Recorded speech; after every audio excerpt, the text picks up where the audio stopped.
بسم اللہ الرحمن الرحیم۔ ناظرین اکرام، تفسیر قرآن کا سلسلہ جاری ہے اور سورۃ الجمعہ کی 10 آیات پر ہم کلام کر چکے ہیں۔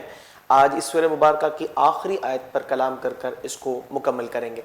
اللہ تعالیٰ نے ارشاد فرمایا وَإِذَا رَأَوْا تِجَارَةً أَوْ لَهْوًا انفَضُّوا إِلَيْهَا وَتَرَكُوكَ قَائِمًا قُلْ مَا عِندَ اللَّهِ خَيْرٌ مِّنَ اللَّهْوِ وَمِنَ التِّجَارَةِ وَاللَّهُ خَيْرُ الرَّازِقِينَ۔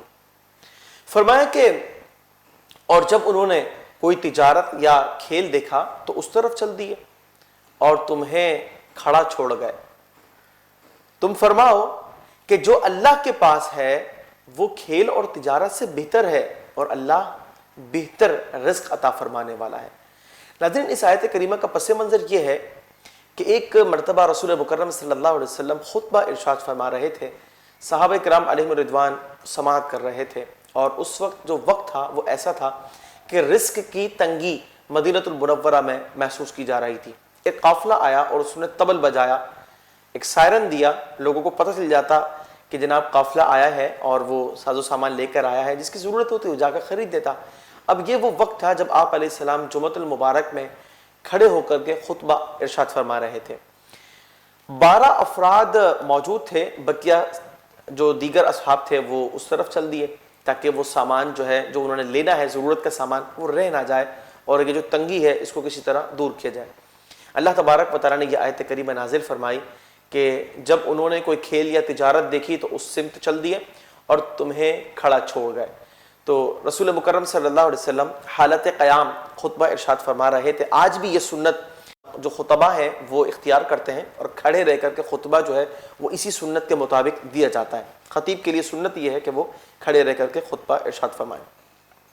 اللہ تعالیٰ نے فرمایا قل، اے محبوب تم فرماؤ، ما عند اللہ خیر من اللہو ومن التجارہ، جو اللہ کے پاس ہے وہ تجارت اور کھیل سے بہتر ہے، واللہ خیر الرازقین، اور اللہ بہت بہتر رزق عطا فرمانے والا ہے۔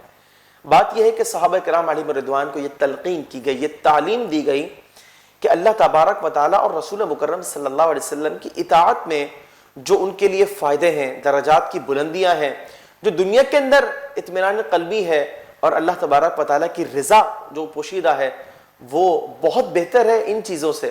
وجہ یہ ہے کہ تجارت اور کھیل یہ تو وہ لوگ بھی کر لیتے ہیں جو اللہ تبارک و تعالیٰ کی بارگاہ میں کسی طرح کا کوئی درجہ نہیں رکھتے، اور یہ افراد تو بڑے باکمال تھے۔ مطلب یہ کہ اطاعت الہی کے اندر انسان کو سب کچھ مل جاتا ہے، اور جہاں تک بات ہے کہ انسان اپنی ضروری چیزوں کو لینے کے لیے اگر جائے تو بات یہ کہ اللہ تبارک و تعالیٰ ہی رزق عطا فرماتا ہے، اور اس نے اسباب مقرر فرمائے ہوئے ہیں۔ جب انسان کے مقدر میں جو کچھ ہے وہ اسے ضرور ملے گا۔ اللہ تبارک و تعالیٰ کا نظام رزق جو ہے اس پر انسان غور تو کرے۔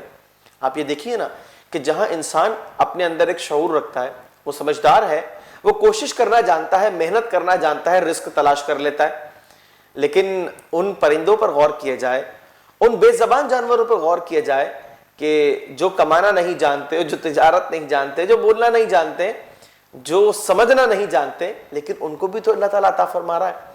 آپ دیکھیں نا، ایک پرندہ صبح جب اٹھتا ہے اپنے گھونسلے سے جاتا ہے، لیکن جاتے وقت اس کا پیٹ خالی ہوتا ہے، واپسی آتے ہوئے ایسا نہیں ہوتا۔ وہ رب کریم اٹھاتا تو بھوکا ہے لیکن بھوکا سلاتا نہیں ہے۔ یہ نظام رزق بتسلسل چل رہا ہے، چنانچہ اس پر اعتماد رکھنا چاہیے۔ اللہ تبارک و تعالیٰ کی اطاعت کرتے ہوئے اگر کوئی چیز وقتی نہ بھی ملے تو انسان کو یہ نظریہ رکھنا چاہیے کہ یہ میرے مقدر میں نہیں تھا، اگر ہوتا تو ضرور ملتا، لیکن ہوتا کیا ہے، اللہ تبارک و تعالیٰ دوسرے وقت اس سے بہتر عطا فرماتا ہے۔ انسان یہ سوچتا ہے کہ یہ چیز میرے حصے میں کیسے آئی، میں نے تو اتنی محنت بھی نہیں کی، لیکن بات یہ کہ کسی وقت اس نے ایک قربانی دی تھی اور اب اللہ تبارک و تعالیٰ اس کا صلہ عطا فرما رہا ہے۔ اور یاد رکھیے کہ جب رب کریم کسی رزق میں برکت عطا فرما دے تو تھوڑا بھی بڑا کشادہ محسوس ہوتا ہے، اور جب وہ برکت اٹھا لے تو بہت زیادہ کے اندر بھی انسان مطمئن نہیں ہو سکتا۔ لہٰذا ہمیں اللہ تبارک و تعالیٰ کی اطاعت کو، اس کی فرما برداری کو، اس کے احکامات کی تکمیل کو فوقیت دینی چاہیے۔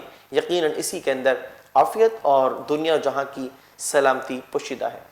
القلم Islamic Center under the supervision of Mufti Munibur Rahman Zida Majdu.